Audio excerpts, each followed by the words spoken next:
الله الأكرم الذي خلق الإنسان وكرمه وعلمه من البيان ما لم يعلم فسبحان الذي لا يحصى امتنانه باللسان ولا بالقلم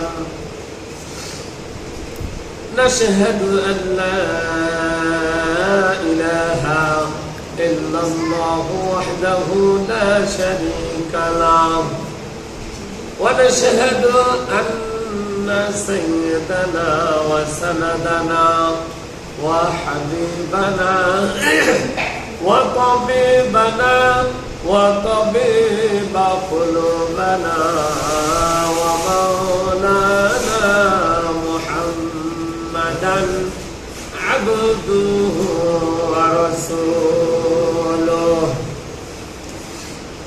الذي أرسله بالحق بشيرا ونذيرا وداعيا إلى الله بإذنه وسراجا وقمرا منيرا فقد قال الله تعالى في كلامه المجيد والبرهان التوحيد সবাই জবান খুলে পড়ুন আউযু বিল্লাহি মিনাশ শাইতানির রাজীম বিসমিল্লাহির রাহমানির রাহিম আল্লাহু আকবার خير أمة أخرجت للناس تأمرون بالمعروف وتنهون عن المنكر صدقت يا رب العالمين قال النبي صلى الله عليه وسلم العلماء ورثة الأنبياء كأنبياء بني إسرائيل أو قال كما عليه الصلاة والسلام وقال في شأن حبيبه مخبرا وآمرا إن الله وملائكته يصلون على النبي يا أيها الذين آمنوا صلوا عليه وسلموا تسليما اللهم صل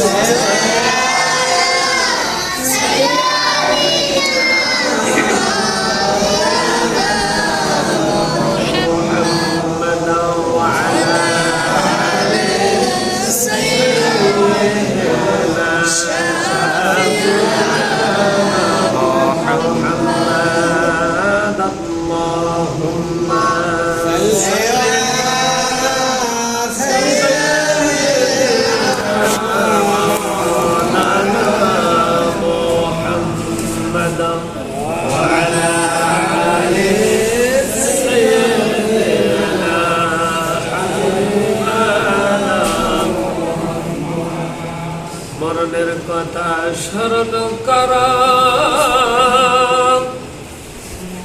আর বাহাদুরি করে না এই দুনিয়া থাকবে পরে আপনি আমি থাকব না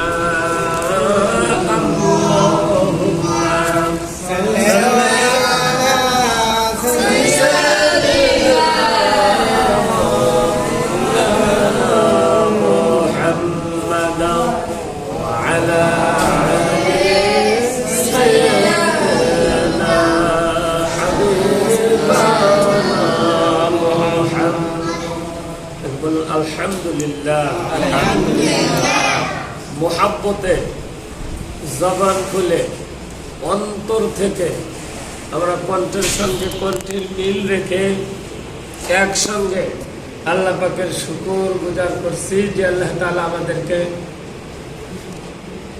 নতুন এক বাংলাদেশের জন্ম দিয়ে সেই জন্মের মতো সপ্তাহের শ্রেষ্ঠতম দিন জুম্মার দিনে জুম্মার সালাতকে আদায় করার জন্য আমাদেরকে সমবেত হওয়ার জন্য সুযোগ করে দিয়েছেন। সেই মনিবের দরবারে আমরা কালিমাতুশ শুকুর আদায় করছি, সকলে পড়ছে আলহামদুলিল্লাহ। মুহাব্বতে পড়ে আলহামদুলিল্লাহ। দরুদ ও সালাম বর্ষিত হোক মানবতার কল্যাণের দূত মুক্তির দিশারি আল্লাহ রাব্বুল আলামিন, যে মহান মানবকে তামাম পৃথিবীর মানুষের জন্য শিক্ষক রূপে, পথ প্রদর্শক রূপে, যার পদাঙ্ক অনুসরণ করলেই দুনিয়াতেই জান্নাতের সার্টিফিকেট পাওয়া যায়, এমন একটি নেতার প্রতি আমরা সকলেই বিনয় অবনীত চিত্তে দরুদ ও সালাম পেশ করছি। আমরা সকলেই পড়ছি সাল্লাল্লাহু আলাইহি ওয়াসাল্লাম। আমরা শুকরিয়া আদায় করলাম, দরুদ ও সালাম পেশ করলাম, কারণ ততক্ষণ পর্যন্ত দোয়া কবুল হয় না যতক্ষণ পর্যন্ত আল্লাহ রসুলের প্রতি দরুদ ও সালাম পেশ করা হয় না। এই জন্য আমরা যে দোয়া করব ওই দোয়া কবুলের জন্য আমরা দরুদ ও সালাম অবশ্যই বেশি বেশি করে কি করব, পাঠ করব। এটা আল্লাহ পাকের নির্দেশ। সম্মানিত উপস্থিতি, আপনারা জানেন এই মাসের আরবি মাসের নাম সফর মাস। কি মাস? সবাই বলেন সফর। আর ইংরেজি মাসের নাম হলো আগস্ট মাস। কি মাস?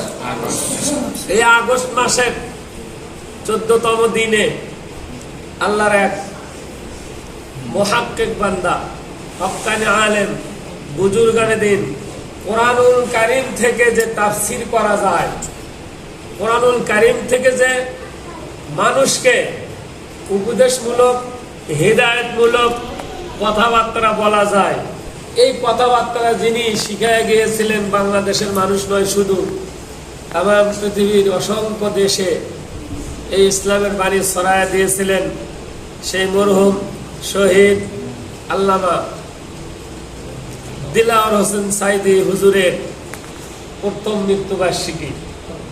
আমরা সবাই দোয়া করব আল্লাহ তাআলা যেন তাকে জান্নাত তো অবশ্যই দিয়েছেন, জান্নাতের মধ্যে যেন আল্লাহ তাআলা তার উচ্চ মাকাম দান করে। আমরা সকলে বলি আমিন। আর আজকে নামাজ শেষে তার জন্য আমরা দোয়া করব। কেন দোয়া করব? কোন বুজুর্গ ব্যক্তির যদি যেন দোয়া করা হয় তাহলে তার রুহানি দোয়াটা আমাদের মাঝে ফিরে আসে। এই জন্য আমরা সবাই তার জন্য আজকে দোয়া করব। হ্যাঁ, আল্লাহ তাআলা যেন জান্নাতে তার জন্য উচ্চ মাকাম দান করে। সকলে বলেন আমিন। সম্মানিত উপস্থিতি, আমি যে আয়াতে কারিমা তেলাওয়াত করেছি আর একটা হাদিসের টুকরা উপস্থাপন করেছি।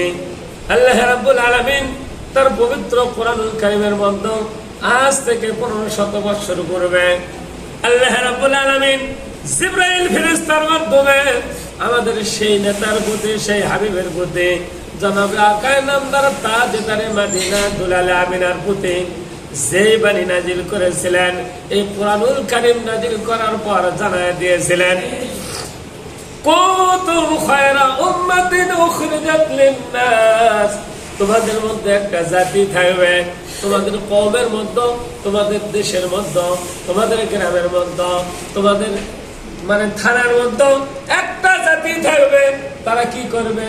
কুনতুম খায়রা উম্মাত, তারা হবে সব চাইতে খায়ের মানে উত্তম জাতি, তারাই হবে সব চাইতে ভালো জাতি। কোন সুবহানাল্লাহ। তারা কারা? তা'মুরুনা বিল মা'রুফ ওয়া তানহাউনা আনিল মুনকার। তারা সেই জাতি, তারা ভালো জাতি, তারা উত্তম জাতি। তারা হবে কারা? যারা মানুষদেরকে খুঁজে খুঁজে ভালো উপদেশগুলো প্রদান করতে থাকে। কোন সুবহানাল্লাহ। ভালো উপদেশ বলতে আমরা কোরআন হাদিসের উপদেশটাকে ধরে নেব। কি বলেন? সবচাইতে উত্তম উপদেশ হলো কোরআন এবং হাদিসের উপদেশ। তা একটা জাতি থাকবে আমাদের কওমের মধ্যে, আমাদের জাতির মধ্যে, যেই জাতি সবচাইতে দামি জাতি কার কাছে? এটা আসতে বলতেছেন কেন? কার কাছে? সবচাইতে দামি জাতি কার কাছে? আমার মাহবুদের কাছে, আমার আল্লাহ পাকের কাছে। সবচাইতে উত্তম জাতি হবে তারাই। এক নম্বর কাজ করবে তারা হলো তা'মুরুনা বিল মা'রুফ। তারা ভালো কাজের, তারা সৎ কাজের, তারা কোরআন হাদিসের উপদেশগুলো দিতেই থাকবে। সুবহানাল্লাহ। আমরা যারা এই সৎ কাজের আদেশগুলো করি না, তারা কিন্তু আমরা উত্তম জাতি হতে পারবো। কথাটা কার? একটু জোরে বলেন না, কার? আল্লাহ পাকের কথা। কোন মিথ্যা আছে? আল্লাহ রাব্বুল আলামিন একটা কিতাব নাজিল করলেন, তার নাম হলো কোরআনুল কারীম। এই কোরআনুল কারীমের মধ্যে আল্লাহ 114টি সূরা দিলেন, 6666টি আয়াত দিলেন। তার মধ্যে একটা সূরা, সর্বপ্রথম যে সূরা ফাতিহা, তারপরে যে সূরা নাম হলো সূরাতুল বাকারা। এই সূরাতুল বাকারার মধ্যে আল্লাহ রাব্বুল আলামিন বললেন, যালিকাল কিতাবু লা রাইবা ফীহি। বলেন আল্লাহু আকবার। ইহা এমন একটি কিতাব যার মধ্যে মানে ভুল তো দূরের কথা, সন্দেহের লেশ মাত্র নাই। আল্লাহ রাব্বুল আলামিন যেই কিতাব অবতীর্ণ করে চ্যালেঞ্জ করলেন, কি করলেন? ইহার মধ্যে কোনো কি নাই, ভুল নাই। আর আমরা যারা দুনিয়াতে অনেক লেখক আছি, বই লেখি, কি লেখি? উপন্যাস লেখি, গল্পের বই লেখি। এই বইয়ের মধ্যে আমরা লেখি যে যদি আমার এই বইয়ের মধ্যে কোনো ভুল ত্রুটি আপনাদের দৃষ্টি গোচরে যায়, আমাকে জানাইলে পরবর্তী সংস্কারে সংশোধন করার চেষ্টা করব। কিন্তু আল্লাহ তাআলা এমনটি বললেন না। আল্লাহ তাআলা বললেন এই কিতাবের মধ্যে কোনো কি নাই, আর ভুল তো দূরের কথা, সন্দেহের অবকাশও নাই। সুবহানাল্লাহ। সেই আল্লাহ তাআলা বলতেছেন